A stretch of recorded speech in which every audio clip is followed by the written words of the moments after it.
ātmā brahmeti niṣcityā bhāvābhāvau ca kalpitau niṣkāmaḥ vijānāti kim brūte ca karoti kim.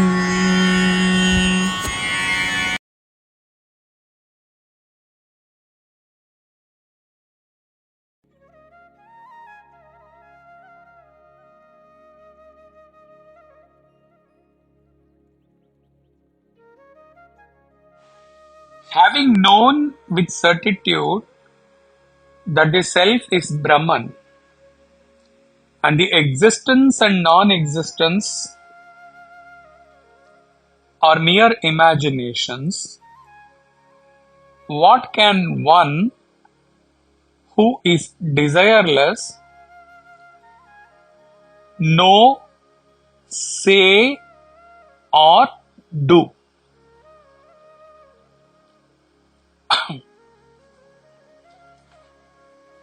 Existence and non-existence expression used here does not literally mean existence, self, and non-existence, non-self or creation. The existence and non-existence used in this verse is an expression of duality. At the highest level. So taking this highest level duality, Ashtavakra means that all dualities, all kinds of dualities, to whatever extent you can think of, all are imaginations. If he had meant existence as self, then he would not say existence is a mere imagination. Existence and non-existence, therefore, have to be understood as subtlest duality meant by Ashtavakra. This means any duality from the grossest level to the subtlest level is a mere imagination.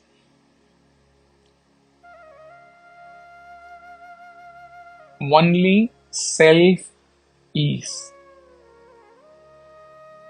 Self only is beyond existence and non-existence as explained in the conversation between Yajnavalkya and Gargi in Brihadaranyaka Upanishad.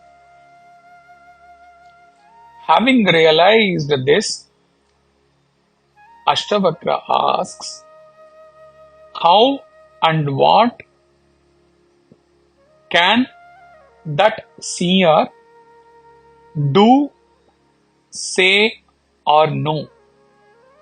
Here, doing is at physical level, saying is a mental action.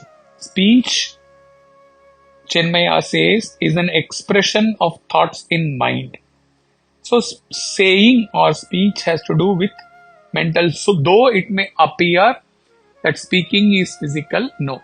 Speaking is the expression of thought, and thought is at mental level. Right? And knowing is intellectual. This is not the knowing self, knower self. Knowing relative, objective facts with intellect.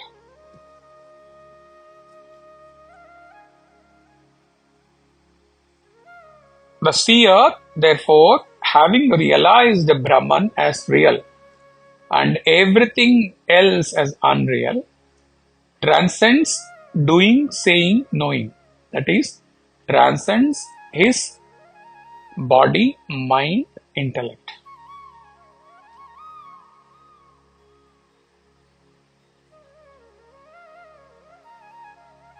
Let us take one of the dualities, joy and sorrow, and validate this verse.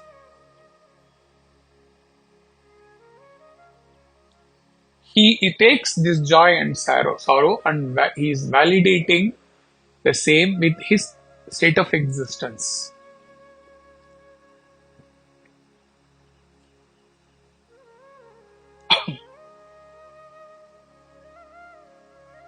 First, at Jiva level and at a Mukta level. At the Jiva level, when it comes to joy, at physical level, man pursues physical pleasures to derive joy.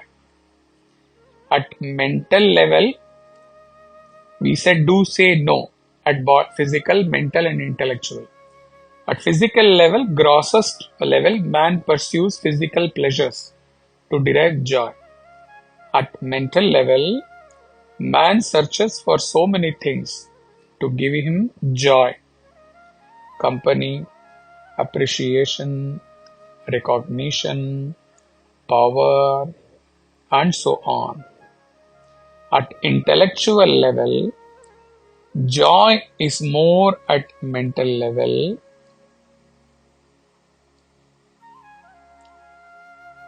And therefore, joy at intellectual is not involved much.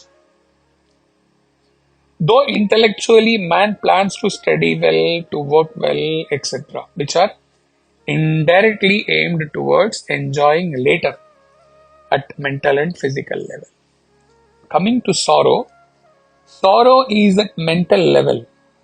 Even any physical harm done, that also is not actually felt physically, but the pain or sorrow is felt at mental level. Now, he wrote Satin Bhivadi and validated these two dualities at his state. Physical, nothing much, not even caring for bare minimum requirement of dressing well, presenting well. Mental, in none of the actions taken by him, his senses, there is any motive of deriving joy. Intellectual level, at that time phase 2021, 8-9 months, at the intellectual level, majorly he was pursuing Ashtavakra Gita, verse by verse.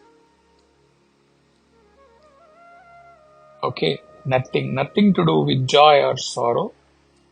Intellectual was only at spiritual level, where sometimes a day would see through 2 verses of meditation, contemplation, absorption and living. And sometimes 1 verse may take 4 days, 3 days.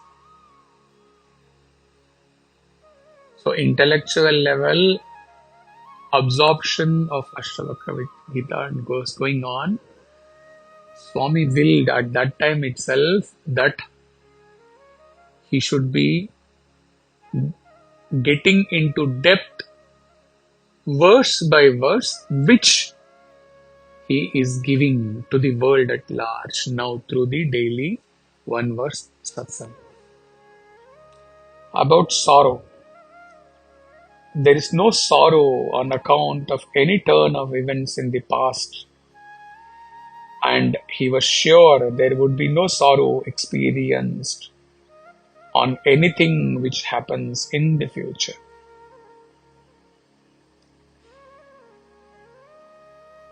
He had noted down, he is not getting into detail, he had noted down at personal level few instances which had happened to him, and he validated.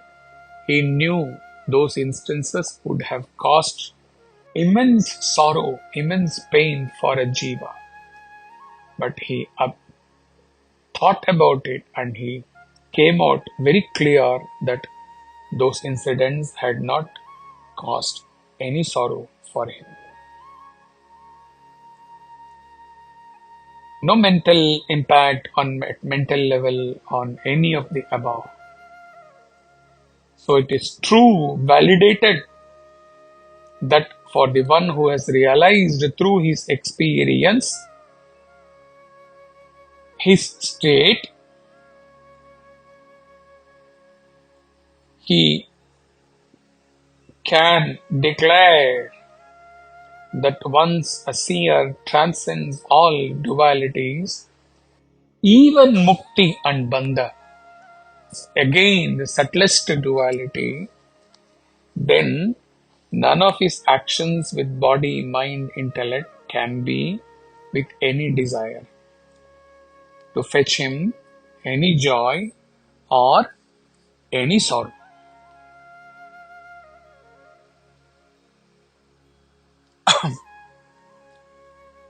What Chinmaya has written in the commentary,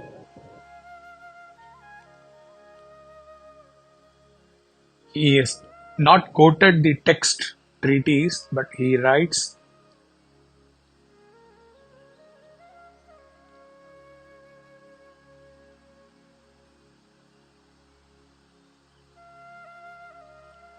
an ancient sage has sung, the liberated is ever the self, beyond the mind and so not bound by anything. Bondage and liberation are conditions that depend upon the mind. One whose mind has become hushed up, his entire sense of individuality. Individuality means ego. His entire sense of ego has ended. Hari Om Tat Sat.